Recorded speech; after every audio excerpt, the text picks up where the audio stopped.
मैं कहूंगा आज की बेटी बहन बेटियों से, इतनी रिक्वायरमेंट अपने घर वालों को दे दो। दिस इज माई रिक्वायरमेंट कि my family is devotee, devotee होनी चाहिए वो जिसमें आप मुझे भेज रहे हो। मेरा जिस लड़के के साथ संबंध आप करा रहे हो उसके गले में तुलसी की कंठी जरूर होनी चाहिए। ऐसी रिक्वायरमेंट अगर आप अपने घर वालों को दे देते हैं तो शायद घर वाले भी ऐसा ही लड़का ढूंढे। तो इसमें बुरी बात क्या है? क्या बुरी बात है इसमें? और मैं तो कहूंगा जिनके गले में कंठी न हो, जिनके माथे पे टीका न हो, भारत की बहन बेटियों को ऐसे लड़के से शादी करने से मना कर देना चाहिए। जब सारे कुआरे रह जाएंगे तो अपने अब्बा कंठी बांधेंगे। राधे राधे बोलो पर नहीं बांधेंगे बोलो, फिर तो माँ बाप को क्या करेंगे? बांध ले।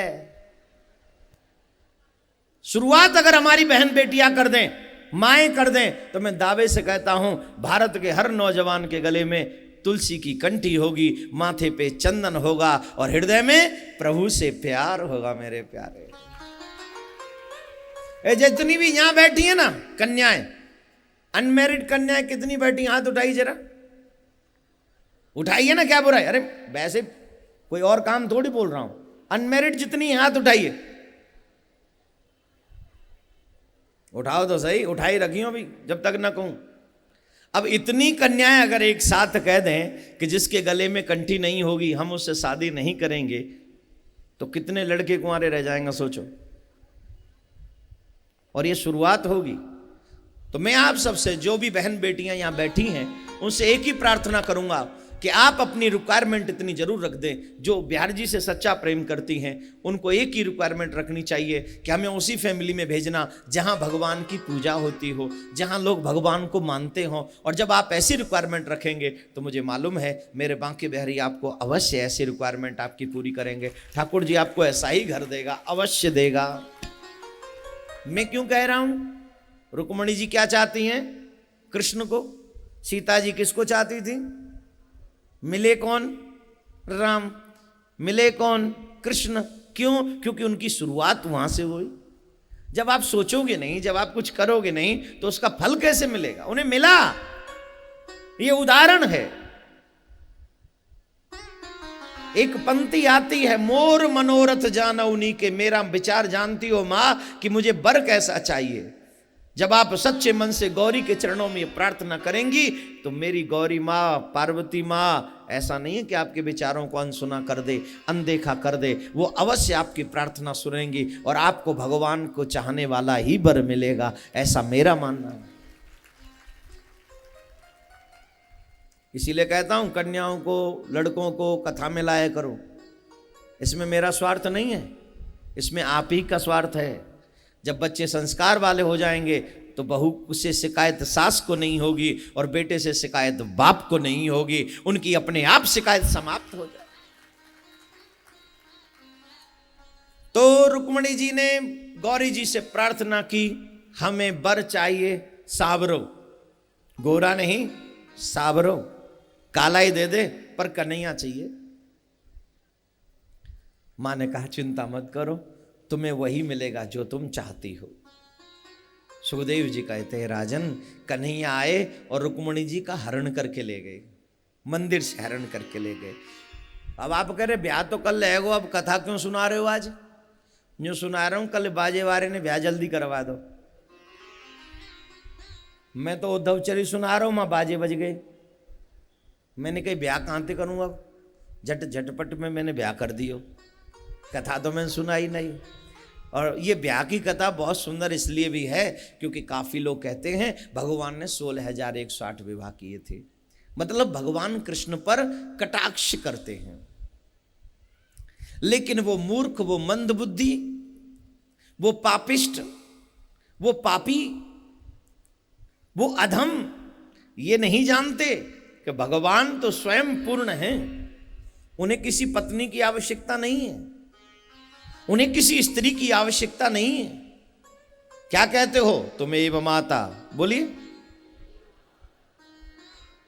पहले वो कौन है, माँ है कि बाप है? जब आप बोलते हो भगवान के लिए तो क्या बोलते हो? तुम्हें माता, माता। तो माता को पत्नी चाहिए क्या? और फिर बाद में च पिता तुम्हें, तुम पिता भी हो, तुम माँ भी हो। जब वो माँ भी है पिता भी है तो फिर स्त्री की जरूरत कहाँ है उसे? न उसे स्त्री की जरूरत है न उसे पुरुष की जरूरत है, क्योंकि जब उसको स्त्री का कार्य करना होता है तो मोहिनी बन जाता है, जब पुरुष का कार्य करना हो तो वो राम बन जाता है, वो कृष्ण बन जाता है, वो सब कुछ बन जाता है। जरूरत के हिसाब से वो बार बार अवतार लेकर प्रकट होता है, उसकी आवश्यकता कुछ नहीं है। वो अपने लिए कुछ नहीं करता तो किसके लिए करता है? वो हम सबके लिए करता है। क्योंकि कोई कहता है तुम मेरे घर में माँ मुझे जल्दी छोड़ के चली गई तो मेरी माँ बन जाओ, तो फिर वो माँ बन के आ जाता है। कोई कहता है मेरे घर में पिताजी मुझे छोड़ के चले गए तो वो पिता बन के आ जाता है। फिर वो कोई ब्रजवासी ग्वाल वालों की तरह कहता है तुम मेरे सखा बन जाओ तो वो सखा बन के आ जाता है कौन वो वही है जो तू चाहता है। स्त्री की जरूरत नहीं है उसे, पुरुष की जरूरत नहीं है उसे किसी की जरूरत नहीं है। लेकिन ये बात हमारी समझ में आसानी से आ जाए तो फिर हम तो उनके सबसे बड़े फैन हो जाएंगे। भगवान की लीला को शेष नहीं समझ पाए, भगवान की लीला को ब्रह्मा नहीं समझ पाए तो तुम कौन से खेत की गाजर हो, है ना? क्या औकात है हमारी? हम भगवान को समझ सकते हैं? 24 घंटे पाप में मती रखने वाले, 24 घंटे टीवी सीरियल देखने वाले, 24 घंटे पिक्चर में ध्यान लगाने वाले, 24 घंटे मनी गिनने वाले, इस बीच की सारी बातें करने वाले, हमारा मन इतनी जल्दी भगवान में कैसे लग सकता है? उसका अस्तित्व को कैसे समझ लेंगे हम? नहीं समझ सकते। उसे समझने के लिए रामायण कहती है जाने वही जी देव जनाई, जानत तुम्हें हो जाई। हे प्रभु, तुम्हें वही जान सकता है जिसे तुम खुद चाहते हो कि वो तुम्हें जान जाए, और कोई तुम्हें नहीं जान सकता। तो मेरे प्यारे श्रोता हो, उन्हें किसी स्त्री की आवश्यकता नहीं, लेकिन रुक्मिणी चाहती है मुझे वही वर मिले। अच्छा एक बात बताओ, आज का लड़का किसी ऐसी लड़की से शादी करेगा जिसको कभी देखा ही ना हो? बोलो, ये जवाब तो दे दो। अच्छा ना है, बहुत से अच्छे बच्चे आते हैं, पापा जी देख आए, बहुत है, हम क्या करेंगे देख के? आते हैं क्या श्रवण कुमार, अभी भी हैं, बहुत हैं। पापा जी देखे, हमारी क्या जरूरत, माता जी देखे आई, पापा जी सबसे पहले जाएगा देखे हुए। हाँ सांची, और फिर जिंदगी भर के घूंघट कर ले, कर ले घूंघट, बाद ना तू देख के आया हो, बाद ना शर्म ना आई तो है, बादना तो सबसे पहले चश्मा लगाया कि मैं सोफा पे बैठो, लड़की को बुलाओ जी,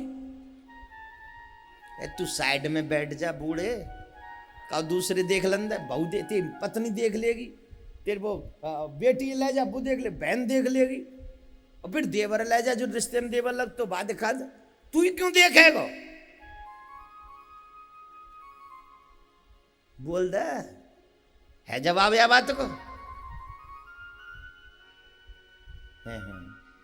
ये देवकी नंदन तो कुछ अजीब बात करता है, सही बात करता है इसलिए चुभती है, पापी। सबसे पहले जाके सोफा पे बैठे को, हाँ जी कहाँ है आपकी बच्ची, बुला रहे, कर्ज ले होते रहो, हमने इंतजार करो।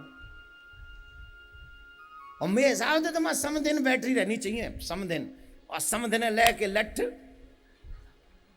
बोले जी हमारे यहाँ रिवाज है, जब कोई छोरी देख भी आवे है ना ससुर, 5 मारे हम, राधे राधे बोलना पड़ेगा, जोर से बोलना पड़ेगा। चलो जी, ये तो आपको हंसाने के लिए था, लेकिन सच बात थी, हंसाने के लिए भी सच का प्रयोग है, झूठ का नहीं। तो जब भी ऐसी स्थिति हो, कोई भी लड़का आज के जमाने में ऐसी लड़की से शादी नहीं करना चाहता जिसको देखा ना हो। या तो हमारे घर वाले देख कर आते हैं, वो संतुष्टि देते हैं, अच्छी है तेरे लायक है ठीक है कर ले, या फिर हम खुद देखते हैं। लेकिन वो पर ब्रह्म है, वो अखिल ब्रह्मांड नायक है, वो कृष्ण है, वो त्रिलोकीनाथ है। जानते हो श्री कृष्ण ने रुक्मिणी को देखा तक नहीं था, देखा भी नहीं था। सिर्फ क्या हुआ, बोले पत्र पढ़ा, हे त्रिलोकीनाथ, हे भुवन सुंदर, मैं मन क्रम वचन से आपके चरणों की दासी हूं। मैं चाहती हूं कि मैं आपके चरणों की सेवा जीवन पर्यंत तक करूं। अगर आप मुझे नहीं लेने आए तो आपके भाग को ये शिशुपाल ले जाएगा। भगवान कब आते हैं, बोले जब भक्त पुकारते हैं। भक्त ने पुकारा, भगवान पहुंच गए। अब इसमें, इस प्रकरण में कहीं भी ऐसा लगता है कि भगवान ने जोर जबरदस्ती करके रुक्मिणी को ले आए। जबरदस्ती शादी करना कानूनन अपराध है कन्या की, हाँ या ना? और ये पहले भी अपराध था, लेकिन पहले लोग राजा जबरदस्ती चोरी कर, कोई किडनैप करता, कोई बल के बल पे ले जाता, सब होता था। लेकिन रुक्मिणी जी की जबरदस्ती शादी उनका भाई शिशुपाल के साथ करना चाहता है रुक्मी।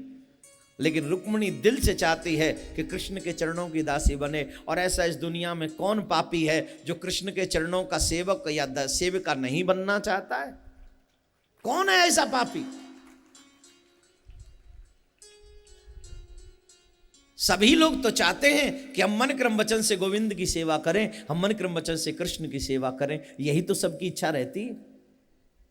रुक्मिणी की भी ये इच्छा थी और भगवान उसको कहते हैं जो अपने भक्तों की इच्छा को पूरी करता है। झट कृष्ण रुक्मिणी की इच्छा पूरी करने के लिए उनके गौरी जी के मंदिर से उनका हरण करके ले जाते हैं और उसके भाई को बलराम जी हराते हैं युद्ध में।